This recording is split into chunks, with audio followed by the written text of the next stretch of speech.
बिस्मिल्लाहिर्रहमानिर्रहीम। अस्सलाम वालेकुम नाज़रीन कराम, मैं हूं मखदूम शाहबुद्दीन और आप देख रहे हैं मेरा फेसबुक और यूट्यूब चैनल। उम्मीद करता हूं आप सब लोग बखैर वाफियत होंगे और जहां भी होंगे अपने अहले खाना समेत खुश भी होंगे और महफूज भी। नाज़रीन कराम, एक जानिब तो पाकिस्तान तहरीक इंसाफ की फाइनल कॉल करीब आ रही है, तो वहीं दूसरी जानिब बहुत कुछ और भी चल रहा है, बिलखुसूस पाकिस्तान के अदालती महाज पर। क्योंकि एक जानिब तो पाकिस्तान की अदालतों को तकरीबन फतह कर ही लिया गया है, सुप्रीम कोर्ट ऑफ पाकिस्तान का किरदार खत्म कर दिया गया है, लेकिन इस सब के बावजूद कुछ बड़ी अपडेट्स हैं। एक तो बड़ी डेवलपमेंट है सुप्रीम कोर्ट ऑफ पाकिस्तान से, जहां पर 8 फरवरी के इलेक्शन के हवाले से एक अहम तरीन केस की समाअत हुई है और फॉर्म 47 वालों की पहली विकेट उड़ी है। क्योंकि सुप्रीम कोर्ट ऑफ पाकिस्तान में जो इंतखाबात में धांधली का केस है वो फिक्स हुआ। जस्टिस अतर मिनल्ला की सरबराही में एक बेंच ने समाअत करना थी, फिर अचानक रात की तारीकी में जो बेंच है उसे तब्दील कर दिया गया, लेकिन यूं लग रहा है कि बेंच की तब्दीली भी कोई ज्यादा सूदमंद साबित नहीं हुई। इसके साथ ही साथ इस्लामाबाद हाई कोर्ट में जस्टिस बाबर सत्तार की अदालत में ISPR से मुतल्लिक एक अहम तरीन केस की समाअत हुई है और उस केस की समाअत के दौरान जस्टिस बाबर सत्तार, जो कि जाहिर बात है सबको पता है कि इस्लामाबाद हाई कोर्ट के उन 6 जजेस में से हैं जिन्होंने जो एजेंसीज हैं उनकी मुदाखलत पर खत भी लिखा सुप्रीम जुडिशल काउंसिल को, तो जस्टिस बाबर सत्तार ने जो रिमार्क्स दिए हैं और ये समाअत जो है ये भी बहुत ज्यादा इंपॉर्टेंट है। सबसे पहले पेशावर हाई कोर्ट से अपडेट आपको मैं दे दूं कि पेशावर हाई कोर्ट में 26वीं आईनी तरमीम से मुतल्लिक एक दरखास्त दायर हुई और समाअत जस्टिस इश्तियाक इब्राहिम और जस्टिस वकार अहमद जो हैं इन्होंने की। दरखास्त गुजार के वकील ने अदालत को बताया कि 26वीं आईनी तरमीम को गैर आईनी तरीके से असम्बली से मंजूर करवाया गया। जिस दिन ये तरमीम लाई गई उस दिन पार्लिमान में अरकान की तादाद पूरी नहीं थी। तरमीम से आइन का पूरा ढांचा मुतासर होने का खदशा है। एडिशनल अटॉर्नी जनरल ने अदालत को बताया कि इस दरखास्त पर हमारे कुछ एतराजात हैं।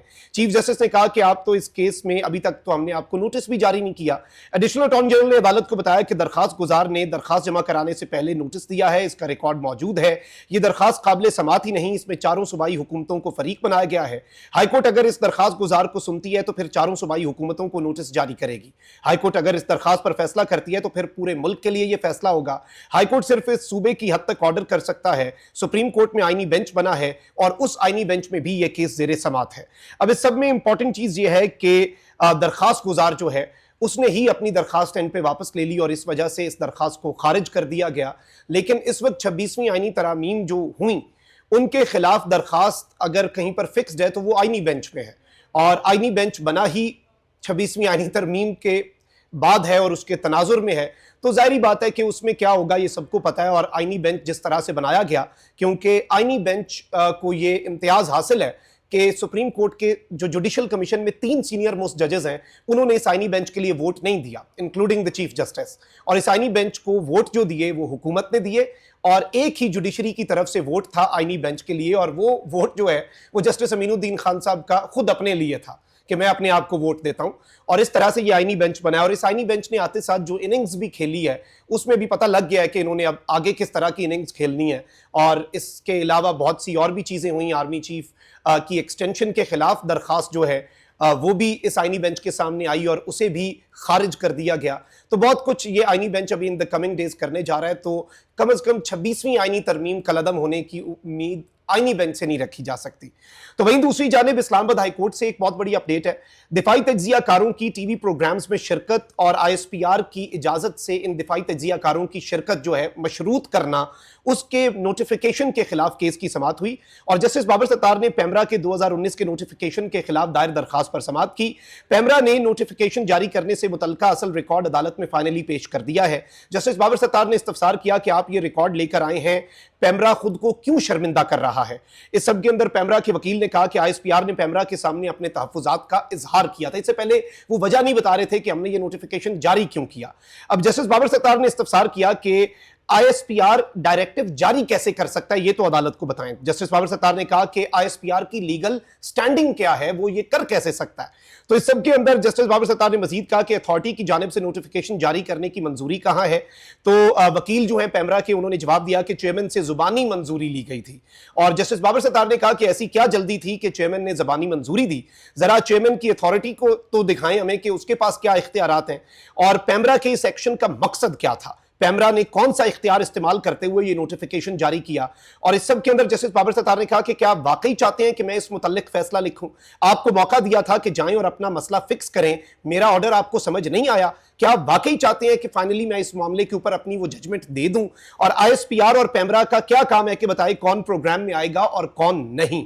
तो इस सब के अंदर इस्लामाबाद हाईकोर्ट ने पैमरा के वकील को हिदायत लेने के लिए 2 हफ्ते का वक्त तो दे दिया, लेकिन इससे कम से कम कुछ चीजें जो हैं वो वाज़ेह हो गई हैं कि एक तरफ इस्लामाबाद हाईकोर्ट के अंदर जो एक स्टैंड लिया था जजेस अभी भी, और जिस तरह के रिमार्क्स दिए हैं आईएसपीआर के हवाले से और पैमरा के हवाले से जस्टिस बाबर सत्तार ने, ये बहुत इंपॉर्टेंट है। अच्छा, वहीं दूसरी जानिब सुप्रीम कोर्ट से बड़ी डेवलपमेंट है। ऑल्दो जस्टिस अतर मिनल्ला को इस बेंच से निकाल दिया गया था क्योंकि ये इंतखाबात में धांधली का मामला था, और जस्टिस अतर मिनल्ला साहब जो हैं उन्हें इससे निकाला क्यों गया ये भी सबको पता है। ये इंतजामी केस था, इसलिए ये सुप्रीम कोर्ट में सुना गया, आईनी केस नहीं था धांधली का, तो इसलिए ये आईनी बेंच के सामने नहीं गया फॉर्चुनेटली। तो सुप्रीम कोर्ट ने बलूचिस्तान के हल्का PB 45 के 15 पोलिंग स्टेशन पर दोबारा गिनती का फैसला कर दिया है।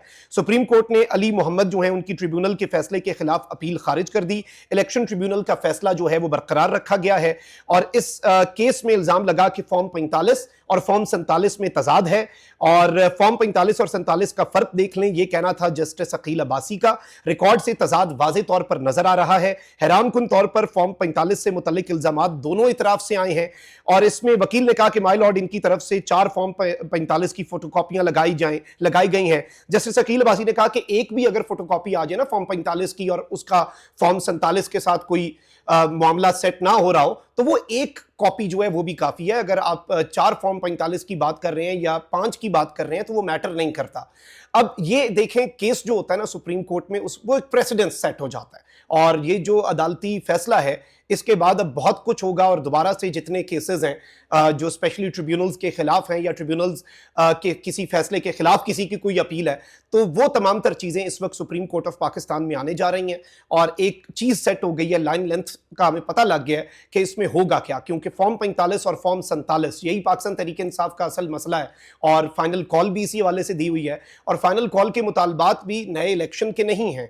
फाइनल कॉल के मुतालबात में जो सबसे इंपॉर्टेंट मुतालबा है वो मैंडेट की वापसी का है, और अगर हम बात करें कि मैंडेट वापस कहां से होगा, तो मैंडेट तो अदालतों से ही अब वापस होना है। ये तो नहीं होना कि किसी ने बैठ के ये हुक्मनामा जारी कर देना है कि ठीक है जी अब फॉर्म 45 के मुताबिक रिजल्ट्स बनाएं और फॉर्म 47 खत्म हो जाए। लेकिन ये केस तो एक चलें बलूचिस्तान के सूबाई असम्बली के एक हल्के का है, लेकिन इससे जो एक प्रेसिडेंट सेट होगा और इसे एक अदालती नज़ीर के तौर पे जो इस्तेमाल किया जाएगा, सुप्रीम कोर्ट के 3 रुकनी बेंच ने जो फैसला दिया है, ये बहुत ज़्यादा सिंबॉलिक इंपॉर्टेंस भी रखता है। और जाहिर बात है कि इस वक्त अदालतों में एक चीज़ हमें समझ आ रही है कि कुछ जजेस ऐसे अभी भी हैं जो स्टैंड भी ले रहे हैं, और सुप्रीम कोर्ट का तो वैसे किरदार मोस्टली खत्म कर दिया गया, लेकिन अभी भी जितना लिमिटेड किरदार ही सही, और इस किरदार के अंदर भी जस्टिस अतर मिनल्ला के कोई सख्त रिमार्क्स ना आ जाए इलेक्शन के वाले से तो रातों रात बेंच भी तब्दील कर दिया गया। लेकिन अपेरेंटली बेंच तब्दील करने का भी कोई ज्यादा फायदा सिस्टम को उस तरह से नहीं हो सका। ये डेवलपमेंट्स बड़ी इंपॉर्टेंट थी जो आपके सामने रखना थी। बाकी पाकिस्तान तहरीक इंसाफ की जो